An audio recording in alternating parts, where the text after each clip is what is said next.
Good morning class 7. Today is 28th August 2021 and today we will do worksheet number 11 of our subject science. Okay, first of all what you have to do, you have to add your name and your class teacher name. You have to write down your name and your class teacher name on the top of the page of your notebook, right? So let's start doing our worksheet. Our today's chapter is nutrition in animals. This is the chapter number 2 of your science subject, nutrition in animals. Animals में nutrition जो है कहाँ से मिलता है? जो भी हम खाना खाते हैं, the food that we eat, we get the nutrients from that food and which provide nutrition to our body. जो भी खाना हम खा रहे हैं उससे हमें क्या मिलते हैं? न्यूट्रिशंस मिलते हैं, लाइक कार्बोहाइड्रेट, प्रोटीन्स, वाइटामिन्स, और जो हमारी बॉडी को न्यूट्रिशन जो है देते हैं. Fine. So our today's topic is in this chapter, our today's topic is stomach and diarrhoea. Right. So stomach के बारे में हम पढ़ेंगे एंड अबाउट डायरिया जो है हम यहाँ पर स्टडी करेंगे. So first of all we will start studying about the stomach. We will read this paragraph. Okay, an interesting story about the stomach. stomach के बारे में एक interesting story बताई है. In 1822 a man named Alex St. Martin was badly hit by a shotgun. ये एक person थे Alex Saint Martin, जिनको जो है एक शॉटगन से जो है बुरी तरीके से हिट किया गया. The bullet had seriously damaged the chest wall. जो बुलेट है वो कहाँ जाकर लगी? चेस्ट वॉल में जाके लगी. ठीक है, छाती में जाकर लगी. And it made a hole in his stomach. और उनके जो स्टमक है, पेट है, उसमें क्या हो गया? एक होल हो गया. यहाँ पिक्चर में जो है देख सकते हैं, ये स्टमक है. ठीक है, ये जो है ये स्टमक है और ये जो बुलेट है वो लगने की वजह से होल हो गया और जो चेस्ट है वो डैमेज हो गई, जो स्टमक है वो भी डैमेज हो गया. ठीक है, तो इस केस में क्या किया गया? उनको जो है एक डॉक्टर के पास लाया गया and the doctor name was William Beaumont. William Beaumont doctor थे, उनके पास जो है उसको लाया गया इलाज के लिए. Now the doctor saved the patient but he could not close the hole properly and left it bandaged. उन्होंने इलाज तो कर दिया लेकिन वो होल को अच्छे तरीके से क्लोज नहीं कर पाए, बंद नहीं कर पाए, और उन्होंने सिंपली उसको क्या किया? उस पर बैंडेज लगा दी, पट्टी बांध दी. ठीक है. After some time Beaumont found that the stomach's wall secreted a fluid. कुछ टाइम बाद उन्होंने क्या ऑब्जर्व किया कि जो स्टमक है, जो पेट है, उसकी वॉल देखिए कौन सी है? जो ये डॉटेड लाइन जो है ये स्टमक वॉल है. ठीक है, और यहाँ पर तो बुलेट लग गई, ये छेद बन गया, तो इसके अराउंड भी ये वॉल ही हो गई. ठीक है, तो उन्होंने कुछ टाइम बाद क्या देखा कि स्टमक की वॉल में से फ्लूइड मीन्स एक लिक्विड टाइप का जो है वो रिलीज़ हो रहा है, which could digest the food, जो खाने को हज़म करने के काम आता है. He also observed that end of stomach opens into intestine. End of stomach हम देख लेते हैं. ये देखो, ये जो है ये है end of stomach. ये कहाँ पे ओपन होता है? ये इंटेस्टाइन के अंदर जाके जो है ओपन होता है. Only after the digestion of food inside the stomach is completed. तो ये तभी ओपन होता है जब जो है स्टमक के अंदर खाने, ये है स्टमक, जब इसके अंदर जो खाना है पूरी तरीके से डाइजेस्ट हो जाता है. ये जो स्टमक है, जब खाना इसके अंदर पूरे तरीके से डाइजेस्ट हो जाएगा उसके बाद ही इसका जो ये माउथ है ये ओपन होगा, किसमें? इंटेस्टाइन में, और वहाँ खाना जाएगा और बाकी का जो बचा हुआ प्रोसेस है खाना हजम होने का वो कंप्लीट होगा. तो इस तरीके से उन्होंने जो है स्टमक के बारे में डिस्कवरी करी. उन्हें पता चला कि स्टमक में एग्जैक्टली होता क्या है. स्टमक में खाना जाता है और स्टमक जो है कुछ जो है फ्लूइड टाइप से रिलीज़ करता है, जिसको हम बोलते हैं डाइजेस्टिव जूसेस, पाचक रस हम बोलते हैं. ये जूसेस जो हैं, ये फ्लूइड जो है ये स्टमक में जाता है और जो खाना है उसके साथ मिलके उसको खाने को डिज़ोल्व करता है और डाइजेस्ट करता है अच्छे तरीके से. जब स्टमक में वो डाइजेशन कंप्लीट हो जाता है तो वो स्टमक से फूड कहाँ जाता है? वो स्मॉल इंटेस्टाइन के अंदर जो है पास हो जाता है और आगे का जो उसका प्रोसेस होता है फूड का डाइजेस्ट होने का वो इंटेस्टाइन में होता है, ठीक है।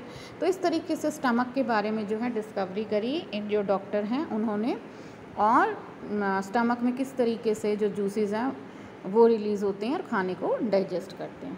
ओके, नेक्स्ट जो हम करेंगे हमारा टॉपिक है वो हमारा है about diarrhoea. What is diarrhoea? So diarrhoea is a disease. Diarrhoea जो है वो क्या है? एक डिसीज़ है, बीमारी है। अब वो क्या होती है, क्या प्रिकॉशन रखे जाएं, उसके बारे में हम पढ़ेंगे। whenever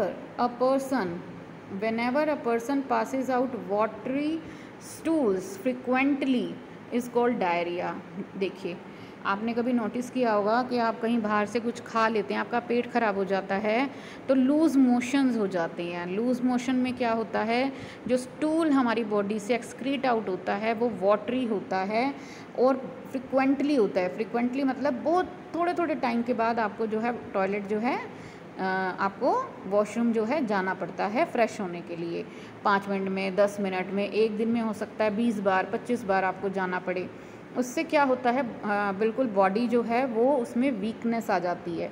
क्यों? क्योंकि आपकी बॉडी का जो वाटर है उसका लेवल डाउन हो जाता है। क्योंकि आप अगर एक दिन में 20-25 बार अगर फ्रेश होने के लिए जा रहे हैं और एकदम वाटरी स्टूल जो है बॉडी से पास आउट हो रहा है तो वाटर की ऑब्वियस सी बात है उसमें कमी हो जाएगी, शॉर्टेज हो जाएगी, ठीक है। And this disease is called diarrhoea. Now how this disease is caused? This disease is caused bye a infection and food poisoning. ये डिसीज़ होती है जब हमारी बॉडी के अंदर किसी तरीके का कोई इन्फेक्शन हो जाए या फूड पॉइजनिंग हो जाए या फिर क्या हो जाए, देखो, infection, food poisoning and indigestion. तो हम इन तीनों वर्ड का मतलब समझते हैं क्या होता है। देखिए, इन्फेक्शन का मतलब क्या होता है कि हमने कोई ऐसा खाना खा लिया है जिसके अंदर कुछ बीमारी या डिसीज़ कॉजिंग बैक्टीरिया थे, जो बीमारी करती हैं, बैक्टीरिया या वायरस, जिससे किसी भी तरीके की कोई बीमारी होती है, वो बैक्टीरिया थे। वो वाला हमने जो है, या तो हमने घर पे बासी खाना खा लिया है या हमने बाहर से कोई ऐसा खाना लाए हैं और उसके अंदर होता है ना, कई बार हम जो है साफ़ सफाई का ध्यान नहीं रखते हैं और हो सकता है खाना ढक के ना रखा हो, उसमें मक्खी मच्छर जो हैं बैठे हों और वो डिजीज़ कॉजिंग बैक्टीरिया खाने में इंजेक्ट हो गए हों, तो उससे हमारी बॉडी में इन्फेक्शन हो जाता है, ठीक है। नेक्स्ट क्या है? Food poisoning. फूड पॉइजनिंग का मतलब होता है खाने के अंदर कुछ ऐसी चीज़ों की मिलावट हो जाना जो हमारी बॉडी के लिए क्या है, पॉइजनस, जहरीले होते हैं। देखिए, इसीलिए बोलते हैं बाहर से कुछ भी जो है कम से कम बाहर का खाना खाओ, और अगर खा रहे हो तो साफ़ सफाई का स्पेशल ध्यान रखो। कई बार हम ऐसी रेहड़ियों से खाना ले आते हैं जो कि रोड साइड में लगे हुए हैं और शॉप्स भी हैं जो रोड साइड हैं, लेकिन उन्होंने धूल मिट्टी उड़ रही है रोड पे और उन्होंने खाने को अच्छे से ढंग से प्रॉपरली जो है ढका नहीं हुआ है, वो धूल मिट्टी उस खाने पे जा रही है। उसके अलावा ये हो सकता है कि जो खाना बना रहा है उसने साफ़ सफाई का ध्यान नहीं रखा, हाथ अच्छे से नहीं धोए हैं, नेल्स में जो है हो सकता है किसी तरीके की कोई गंदगी हो और उसी से ही फिर उसने वो खाना बना दिया हो। तो बाहर के खाने में ये पॉसिबिलिटीज़ होती हैं। तो इस तरीके का खाना खाने से, या फिर घर में भी हो सकता है, घर में भी जो खाना बना रहे हैं उन्होंने ध्यान नहीं रखा है, खाने को ढका नहीं है या गंदे हाथों से बनाया है, तो इस तरीके का खाना जो है कैसा हो जाता है, पॉल्यूटेड फूड हो जाता है और उससे फूड जो है पॉइजनड हो जाता है और इससे जो हमारा पेट ख़राब होता है, जो बीमारी होती है, उसको हम बोलते हैं फूड पॉइजनिंग, ठीक है। उसके बाद है इंडाइजेशन।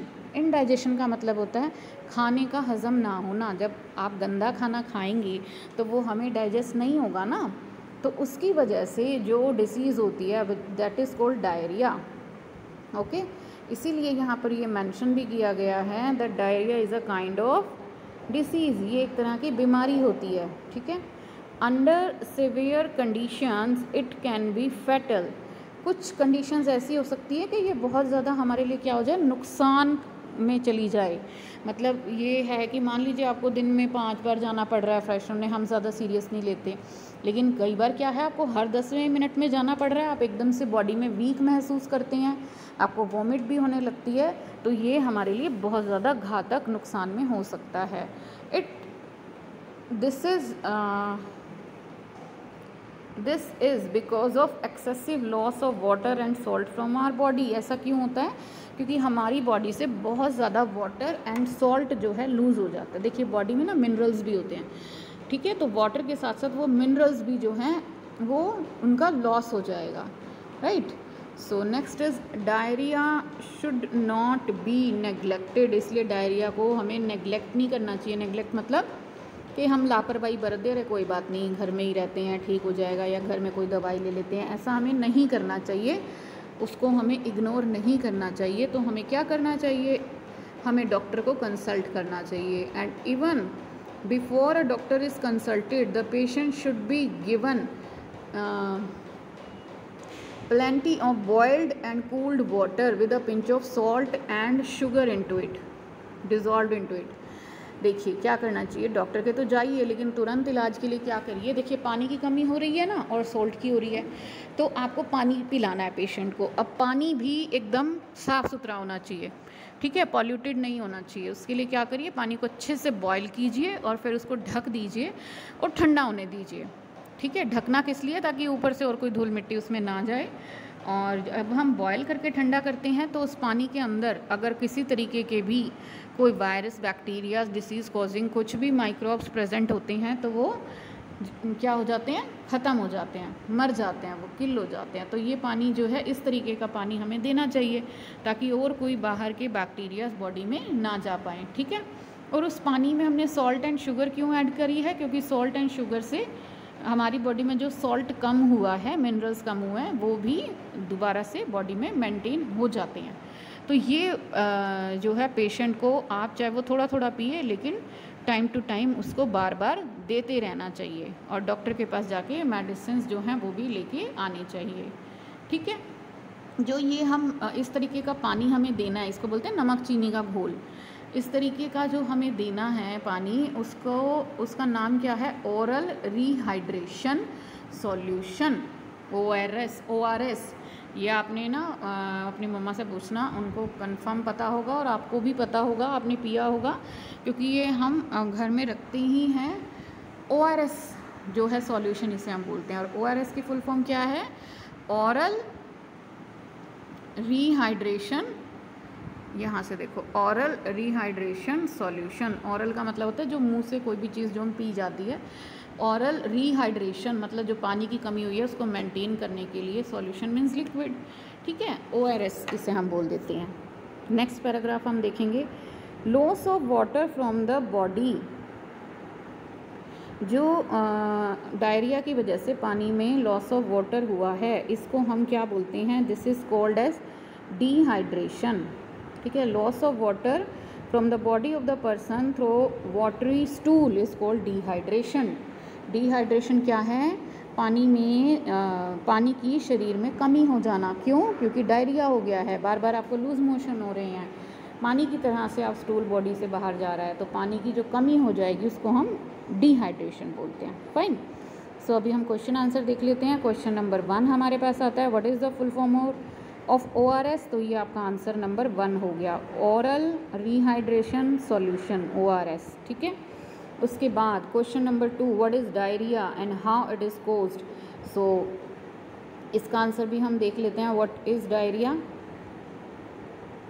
देखिए एक सेकेंड, ये आपका था answer number 1 and question number 2 का आंसर आ जाएगा ये आपका हो जाएगा, when a person passes out watery stools is called diarrhoea, ठीक है। And how it is caused? It is caused by the infection, food poisoning and indigestion. तो ये आपका हो जाएगा आंसर नंबर 2, जिसमें क्या है, what is diarrhoea and how it is caused, दोनों के आंसर हैं, दोनों लाइंस आपको लिखनी है, ओके। आफ्टर दैट जो हमारा थर्ड क्वेश्चन आता है, इसमें right the name of person who discovered the working of stomach. तो ये देखिए, इस पैराग्राफ में हमने 2 पर्सन्स के नेम जो हैं यहाँ पर स्टडी करे थे। First one is Alex Stand Martin and second one is William Beaumont, ठीक है। तो इन दोनों में से आपको देखना है कि डिस्कवर स्टमक के बारे में किसने किया था, एक जिनको गोली लगी थी उन्होंने, या फिर जो डॉक्टर हैं उन्होंने। तो जो आपका करेक्ट आंसर है उसको लिखकर मेरे पास सेंड कर दीजिए, okay. Thank you so much.